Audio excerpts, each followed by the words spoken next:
जय शिवराम मित्रांनो राज्यातील सोयाबीन आणि कापूस उत्पादक शेतकऱ्यांसाठी राज्य शासनाच्या माध्यमातून राज्य पुरस्कृत सोयाबीन व कापूस मूल्य साखळी आणि उत्पादकता विकास कार्यक्रम राबवण्यात येत आहे।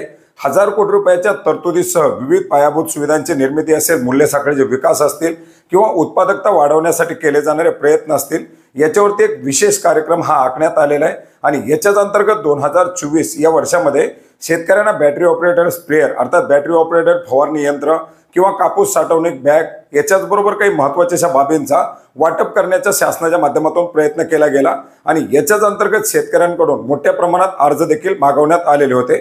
मित्रांनो, साधारणपणे 2.25 लाखापर्यंत पंप शेतकऱ्यांना वितरण करण्याचं उद्दिष्ट या योजनेच्या अंतर्गत घेऊन शेतकऱ्यांकडून अर्ज मागवण्यात आलेले होते।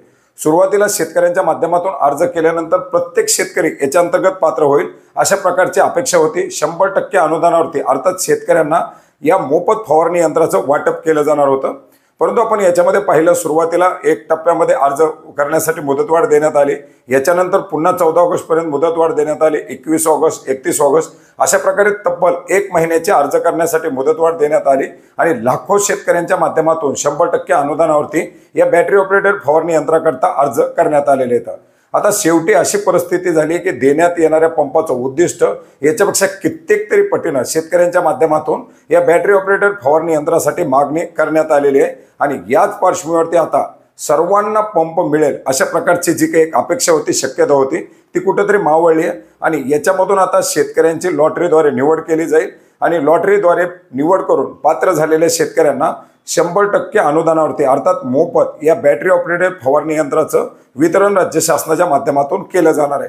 मित्रांनो, एकंदरीत आपण जर पाहिलं तर साधारणपणे जुलै एंड किंवा ऑगस्टच्या पहिल्या आठवड्यामध्ये या पंपाचं वितरण होणं अपेक्षित होतं। शेतकऱ्यांना त्यावेळेस ती गरज होती, परंतु सरकारी योजना ज्या पद्धतीने राबवली गेली पाहिजे त्याच पद्धतीने अगदी या योजनेची सुद्धा अंमलबजावणी करण्यात आलेली आहे। ज्यावेळेस शेतकऱ्याला याची गरज नसेल अशा वेळी त्या शेतकऱ्यांना वितरण करण्याचा प्रयत्न आता शासनाच्या माध्यमातून केला जाणार आहे। मित्रांनो, साधारणपणे सप्टेंबरच्या पहिल्या आठवड्यामध्ये म्हणजे याच चालू आठवड्यामध्ये या बॅटरी ऑपरेटर फवारणी यंत्रासह महाडीबीटीवरती राबवल्या जाणाऱ्या इतर योजनांची लॉटरी लागू शकते आणि याच लॉटरीच्या अंतर्गत पात्र होणाऱ्या लाभार्थ्यांना आता या पंपाचं वितरण केलं जाणार आहे, जो पंप आता शेतकऱ्यांना या हंगामामध्ये तरी वापरता येणार नाही।